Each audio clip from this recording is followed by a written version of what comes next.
자, 제2절 절도죄입니다. 자, 서론을 보기 전에 쭉 내려와서 조문을 먼저 봅니다. 자, 329조죠. 자, 타인의 재물을 절취한 자를 처벌하는 조항이 절도죄입니다. 자, 여기서 노트 펴볼까요? 자, 노트를 펴보시면, 자, 타인 재물이라고 하는 것은, 자, 우리 앞에서 재산죄 일반론 할 때 배웠는데요. 이 타인 재물은 타인 소유의 재물, 그리고 타인 점유의 재물을 말합니다. 결국 이 타인 재물이라고 하는 것은 타인 소유, 타인 점유를 자기 소유, 자기 점유로 옮기는 것을 말합니다.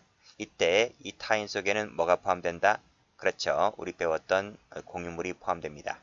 그리고 절취라는 말의 개념은 점유 배제, 그리고 플러스 새로운 점유 취득이 있을 때 절취가 됩니다. 이때 점유 배제가 실행에 착수가 되는 것이고요. 새로운 점유 취득이 있을 때 기수가 되는 것, 이 부분은 절도할 때 다시 한번 보도록 하겠습니다. 자, 그러면 다시 와서요. 자, 쭉 올라가서 서론을 봅니다.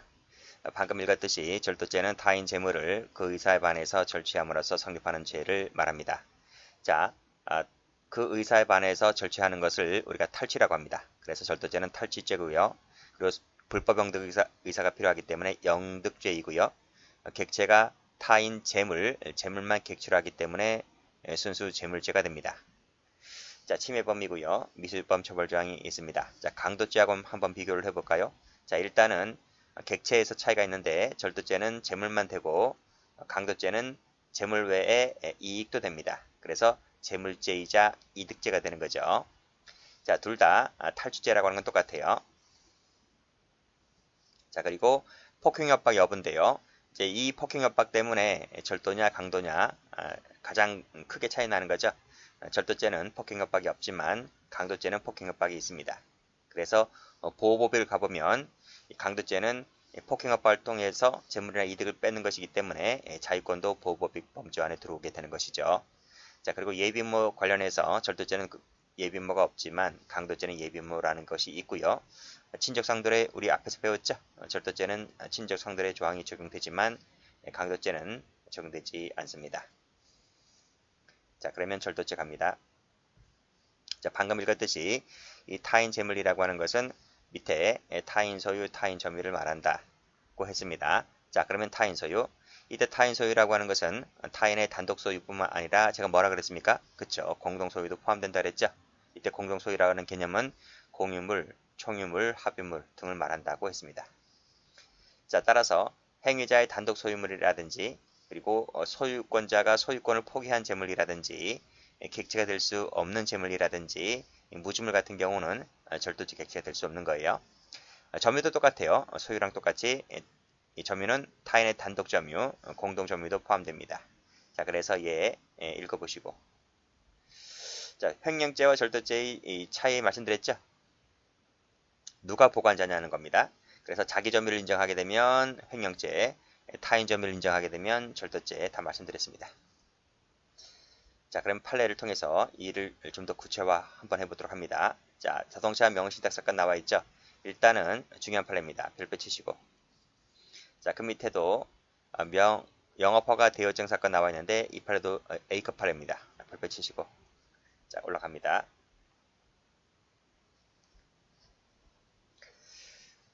자, 병은 승용차를 구입을 하면서 장애인에 대한 면세 혜택을 적용받기 위하여 A인 갑의 자, A인 갑의 모인 을의 명의를 빌려서 등록을 했다.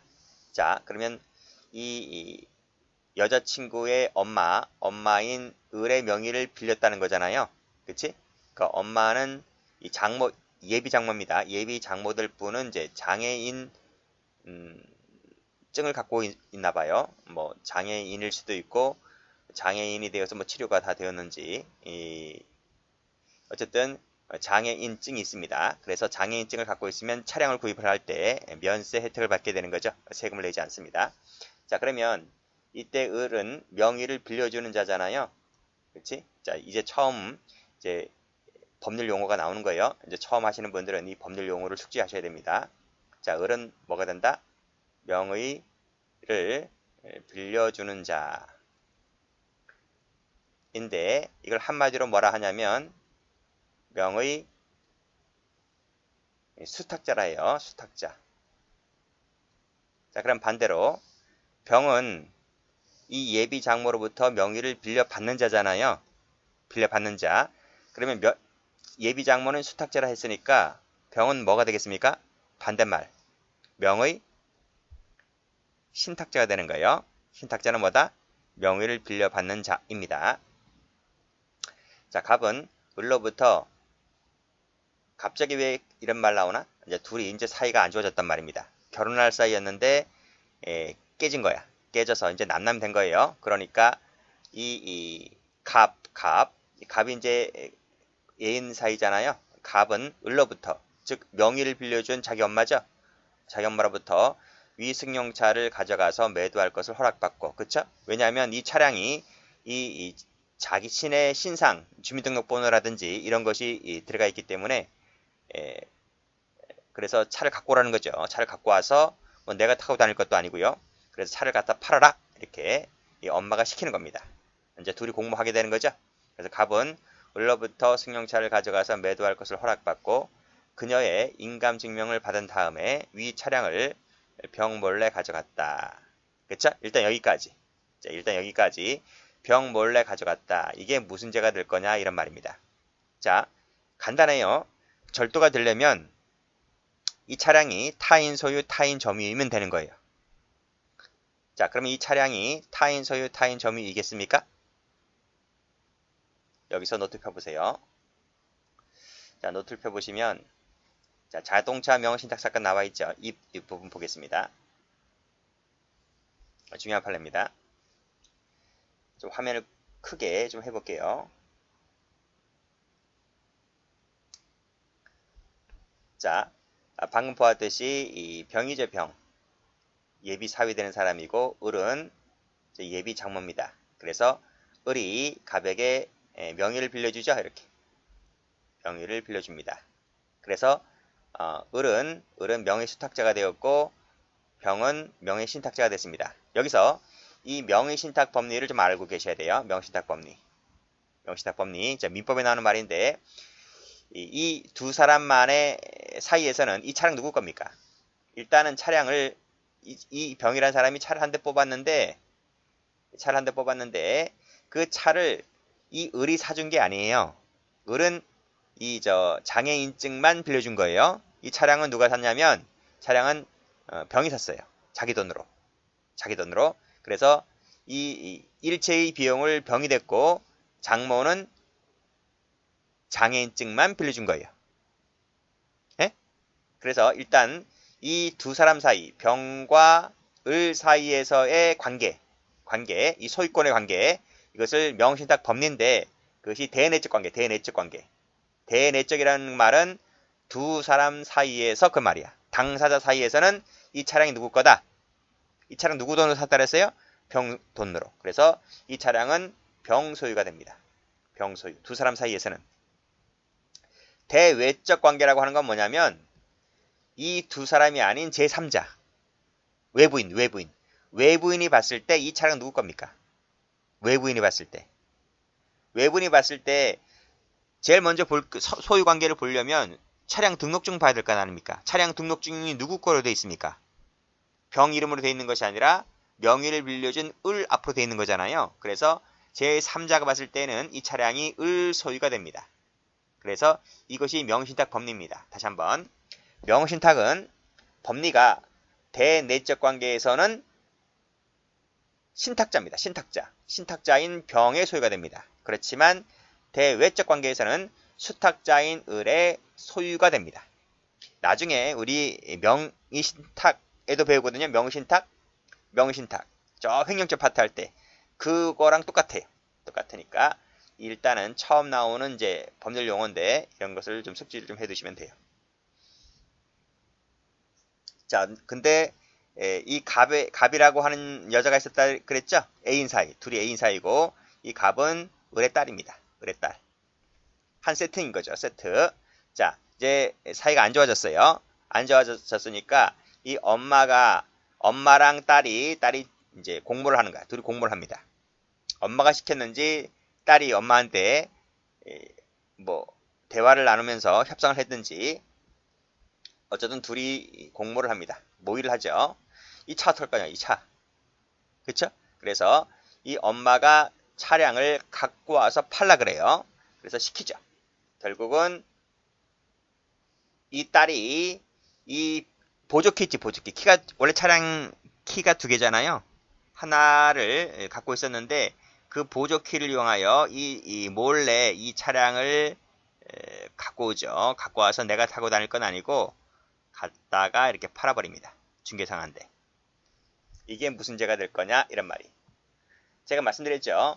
이 죄가 절도가 되는지 안 되는지를 판단할 때는 방금 여기서 보았던 타인 재물을 절취한 자. 이때 타인 재물은 타인 소유, 타인 점유가 인정될 때에 절도가 된다고 했거든요. 그러면 이 병이 끌고 다니는 이 차량이 누구 소유이고 누구 점유이냐 이거를 파악하면 절도인지 아닌지를 쉽게 파악할 수 있습니다. 일단 누구 점유입니까? 병이 끌고 다니고 있잖아요. 그래서 이것은 병 점유입니다. 그렇죠? 그러면 여기서 소유자는 누구냐고요? 소유자가 병입니까? 을입니까? 병입니까? 을입니까? 그래서 뭐라고 했어요? 대내적 관계에서는 병 소유다. 병이 돈 주고 샀으니까. 그러면 엄마와 이 옛 애인과의 사이에서 누구 겁니까? 병거지, 병거. 병거란 말이에요. 그치? 명의를 빌려줬다고 해서 이 차량이 내게 되는 게 아니에요. 그렇잖아요? 그럼 다 명의 빌려주게. 그래서 이것도 병거입니다. 병거. 병 소유가 되는 거예요. 결국은 이 갑과 을 사이에서 봤을 때는 이 차량이 타인 소유, 타인 점유가 됩니다. 병 소유, 병 점유가 되는 것이기 때문에 이것을 갖고 와서 처분하게 되면 자, 타인 소유, 타인 점유를 침탈했기 때문에 뭐가 된다? 절도가 된다. 는 것이 판례인 거죠. 자, 그래서 다시 와 보시면 자, 제가 지금 이 노트에서 이 법리 말씀드렸지. 두 사람 사이에서 대내적 관계에서는 신탁자 소유이고 대외적 관계에서는 수탁자 소유라고 하는 법리가 우리 교재를 가보면 꺽쇠 1번에 나와 있어. 꺽쇠 1번에. 꺽쇠 1번은 시험에 안 나올 거예요. 여러분 이해 차원에서 갖다 놨는데 보세요. 당사자 사이에서 소유권을 등록 명의자 아닌 자가 누군데? 병이지. 병이 소유하기로 하는 약정하였다는 그 약정이 뭔데? 명신탁이지. 명신탁 법리입니다. 이러한 특별한 사정이 있을 때에는 그 내부 관계에 있어서 그 등록 명의자 아닌 자가 그 누군데? 병이지. 그 자가 소유권을 취득하게 된다. 이해되시죠? 대내적 관계에서는 병이 소유자다. 그런 말입니다. 시험은 뭐가 나와? 시험은 2번이 나와. 2번이. 자, 자동차 명신탁 관계에서 제3자가 수탁자로부터 수탁자 누군데? 을이지. 을. 제3자 누군데? 딸이지. 갑입니다. 즉 갑이 엄마로부터 승용차를 가져가 매도할 것을 허락받고 인감을 교부받아 위 승용차를 신탁자 누군데? 병이지. 병 몰래 가져갔다고 했을 때 빨간색으로 몰래 동그라 가져갔다고 했을 때 둘은 뭐가 된다? 둘은 절도죄가 된다. 엄마하고 딸은 절도죄가 되는데 딸은 절도죄의 정범이죠. 엄마는 뒤에서 공모는 했지만 실행에 착수 나가지 않았지. 우리가 이제 총론 시간에 배우는 절도죄의 공모 공동 정범이 됩니다. 엄마도 절도죄의 공범인 거지. 자, 그렇게 보시면 될 것 같고 이 판례는 총론 시간에 공모 공동 정범할 때 아주 출제가 잘 되는 판례로 나옵니다. 자, 봐두시고요. 자, 그러면 이제 마지막 꺽쇠 2번 봐야 되겠습니다. 꺽쇠 2번. 자, 그 후에 이 갑은 그 딸은 자동차 매매 상사에서 위승용차를 마치 자신이 적법하게 처분할 권한이 있는 것처럼 행세를 했다. 그렇죠? 명의가 자기 엄마 앞으로 돼 있으니까. 그래서 결국 이에 속은 직원에게 승용차를 팔아먹었다. 결국 그래서 700만 원 받았다. 라고 했습니다. 이것이 사기죄가 될 것 같습니까? 안 될 것 같습니까? 사기죄가 될까요? 안 될까요? 사기죄가 안 돼요. 사기죄가 된다라고 하는 것은 마치 이러이러한 권한이 있는 것처럼 행사하면서 돈을 받고 튀는데 차를 갖고 튀어야 돼. 그러니까 차를 넘겨주지 말아야 돼. 차를 넘겨줄 것처럼 하면서 넘겨주지 않고 돈만 갖고 튀는 거, 이게 사기인 거야. 근데 돈 받고 제값 받고 차 팔았잖아요. 오히려 손해보고 팔았을걸? 그쵸? 그러니까 이 자동차 매매 상사에서는 돈 주고 소유권 넘겨받은 거예요. 그렇기 때문에 이 차량의 그 매매 상사, 이 매수인 같은 경우에는 손해볼 일이 없어. 돈 받고 차 사왔기 때문에. 사기죄가 된다 안 된다? 안 된다고 하는 것입니다. 자, 다시 한번 가보시면 여기 보세요. 자, 지금 딸이 차량을 갖고 와서 이렇게 팔잖아요. 이렇게 판다라고 했을 때, 매도한다고 했을 때 이 매도가 사기죄가 될 수 있을까? 사기죄가 될 수 없다. 왜? 차량을 넘겼기 때문에. 차량을 넘겼기 때문에 이 직원 같은 경우, 자동차 매매 상사 직원 같은 경우에는 돈 주고 차량을 넘겨받았고 소유권 취득했기 때문에 결국 소유권 취득함에 있어서 하등 지장이 없었다는 거야. 하등 지장이 없었다. 그래서 사기죄는 되지 않는다고 하는 것이 판례입니다. 그것이 판결유지에 나와 있죠. 그 부분이 꺽쇠 3번입니다. 자, 수탁자가 엄마지? 엄마. 엄마든 뭐 딸이든 한 세트니까요. 가족이니까. 제3자에게 차량을 매도하고 소유권 매매를 원인으로 한 소유권 이전 등기를 맞춰줬다 했잖아. 그치? 맞춰줬다. 세번 쳐보세요. 맞춰줬다. 라고 했을 때 마지막에 신의식상 고지 의무가 있다거나 기망행위가 있다거나 그런 것이 아니기 때문에 사기죄 및 사기죄가 되지 않는다. 왜? 등기해줄 거 다 해줬기 때문에. 그렇죠? 등록해줄 거 다 해줬기 때문에 사기죄가 될 여지는 없다는 얘기입니다.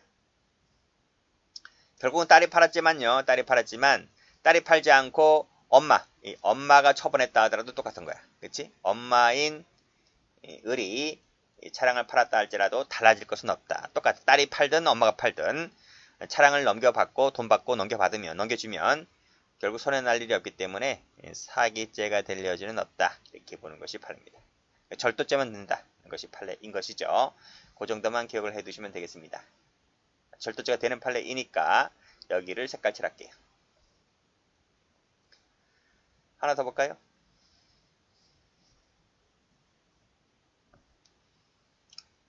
자, 이 판례도 중요한 판례인데 보겠습니다.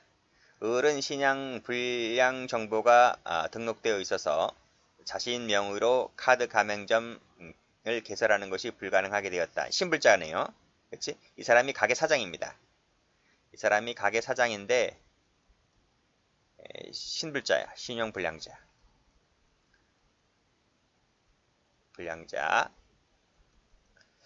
자, 식당 종업원으로 일하던 갑으로부터 카드 가맹점을 개설 안 할 수가 없잖아요. 그렇죠? 카드 요즘 다 카드를 쓰는데.